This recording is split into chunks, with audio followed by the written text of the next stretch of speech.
This is NDTV, and you're watching Classics.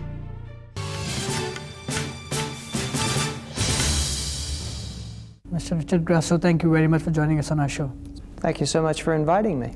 It's been a very brief visit, less than 12 hours in India. What brings you to India? India clearly is an opportunity of the new millennium, an opportunity for investors from around the world to participate in the growing fortunes of the great companies of India. It is a marketplace that will take its rightful place in the global stage in the new economy of the 21st century. And so I'm here to not only attract the great companies that have yet to come to the United States to the thought of doing so. This brief but delightful trip gave me the opportunity to thank some new partners, to meet some potentially new issuers, and to carry the message that America's 80 million investors would like the opportunity to invest in the great companies of India.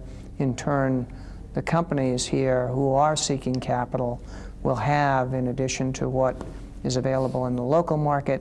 This isn't your first visit. You've been to India earlier, and yet this whistle-stop visit has evoked much more media and corporate attention. Why is that?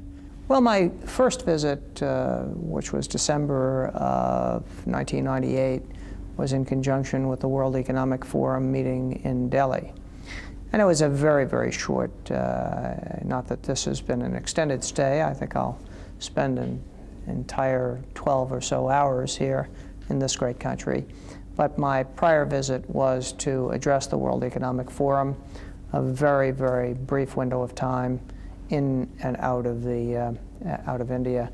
This time, I've had the opportunity to meet some companies in Bangalore, to, of course, come here and be hosted by Mr. Kamath, to delightfully learn from the chairman of ZTV that Z would be the next company to announce a listing on the New York Stock Exchange.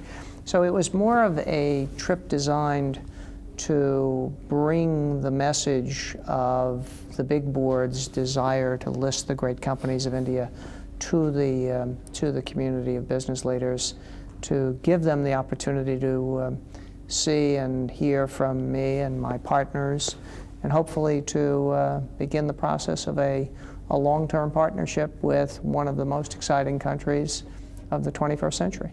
Mr. Grasso, how does one explain the sudden interest of two of the world's largest stock exchanges? Last week we had the NASDAQ chief visiting India, and now we have the New York Stock Exchange chairman here. Why the sudden interest in India?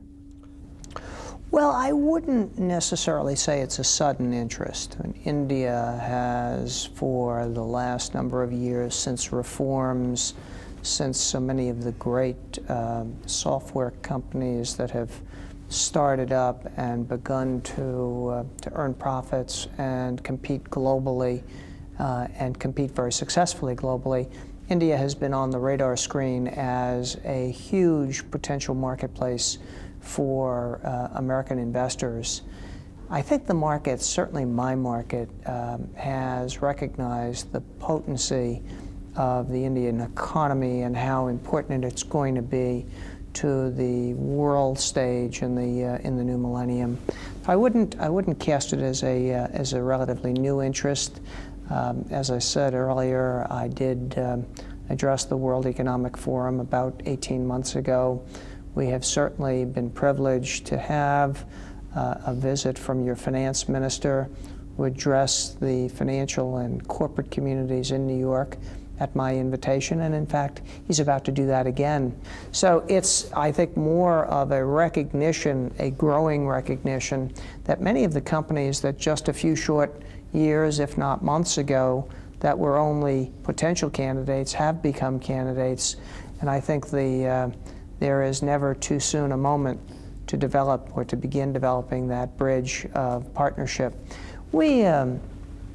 We look upon this as a very long-term commitment on the part of the New York Stock Exchange to the market here in India, and certainly to the great corporations that are being created. And there are three very highly targeted areas of opportunity. Clearly, in the technology space, where you've got some great hard and software companies, in the privatization space, where the government is going to take initiatives designed to return many of the state-owned businesses to the disciplines of the free market process, and to some of the great family holding companies that will either in part or in whole take pieces of their equity into the public arena.